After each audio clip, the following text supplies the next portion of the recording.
Hey guys, I'm Jordy, and this is your guide to the third encounter in Trial of the Grand Crusader, the arena-like battle, Faction Champions.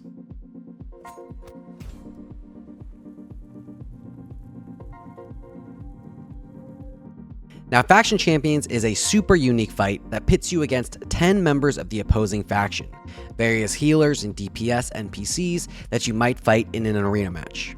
On 25-man, you'll be up against 3 healers and 7 DPS, all of whom have abilities that match their player archetypes as you'd expect.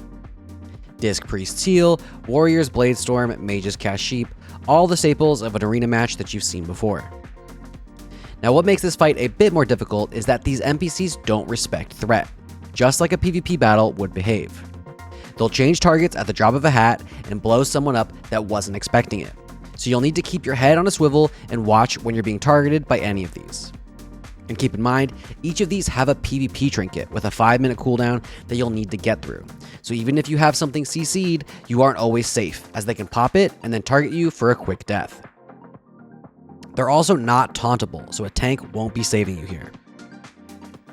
Another thing to keep in mind, each enemy mob has a buff that reduces the damage they take from AoE by 75%. So you won't be able to effectively AoE these down. Single target will predominantly be the name of the game. Notably, DK diseases do full damage, so a well-timed pestilence will absolutely wreck a group of these, should you choose to not CC anything. Okay, a traditional boss guide might go into detail about the abilities each of these mobs have, but we'll be here all day if we do that, so I'm just going to go through the strategy for dealing with this encounter. Just know if it's a certain class, they'll use that class's abilities. Alright, as you speak to the NPC here, you'll get some RP, and then the NPCs will jump out of the stance and take a position against their respective wall. From here, you can mark what you want your kill targets to be first, likely the healers, and make a game plan. So of the 3 healers, you have a few options. I'd avoid the Holy Paladin first, as it can bubble, which can interrupt your DPS, especially when you want to burn one down ASAP. Now, the Druid can be banished, as it's a tree, which is a good use of CC early, and then followed up with a Fear once the banish begins to DR. This leaves the Shaman or the Priest as the kill target. It's up to you, depending on which 3 healers you get. Just have a plan for the 2 you aren't killing first, as their heals are very strong, and must be dealt with. We like to put a rogue or DK on each of the extra healers that isn't being killed to kick or stun or whatever, and prevent as many outgoing heals as we can. Once the first healer is dead, move on to your second and then the third. Once all of the 3 healers are dead, any damage you do is permanent, so go crazy. As for the other NPCs, there's a few different ways to handle them. Your Death Knights should be able to almost completely CC any melee targets. A well-timed Death Grip and a follow-up Chains of Ice or 2 can keep any melee targets away from whatever they're on and safely off to the side. We assign the DKs to the Warriors, the Rogues, the Enhancement Shamans, the Rep Paladins, anything that needs to be in melee range. If you have a Warrior, you could even have them spec Prot and spam Hamstring, Disarm, Shockwave, what have you, on something and pretty safely control it. Now for the casters, we put the Mages and Warlocks in CC pairs. Let's say Criteria is paired with Mowgli and Phil is paired with Mach. Criteria will begin a Sheep on the circle target, while Mowgli starts off with a Fear on the star target.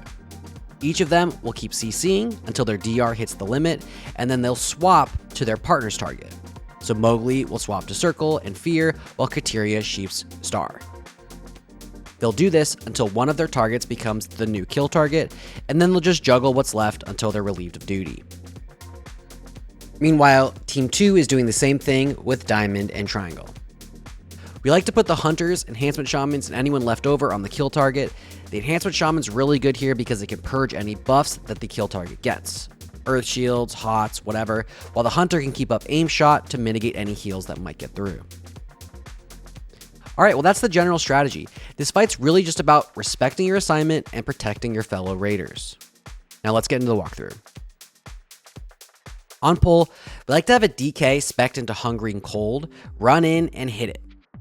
This will freeze all of the enemies in place for 10 seconds, and if you're lucky, they will all pop their PvP trinkets, nullifying any riskiness later.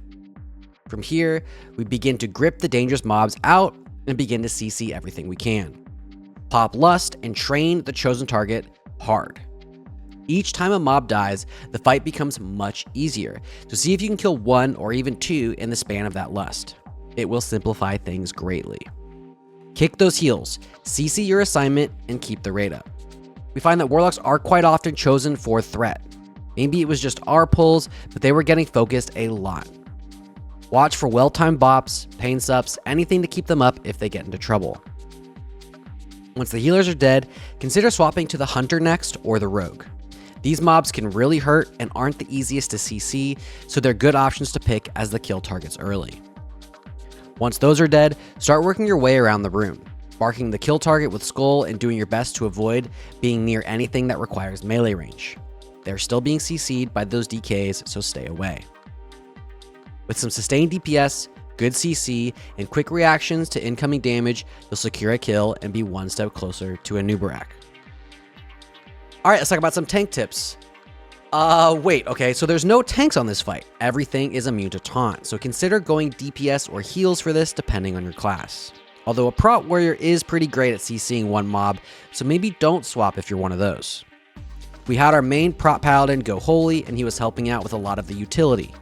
Freedoms, bops, dispels, what have you, and this let the healers focus on the burst damage from the enemies.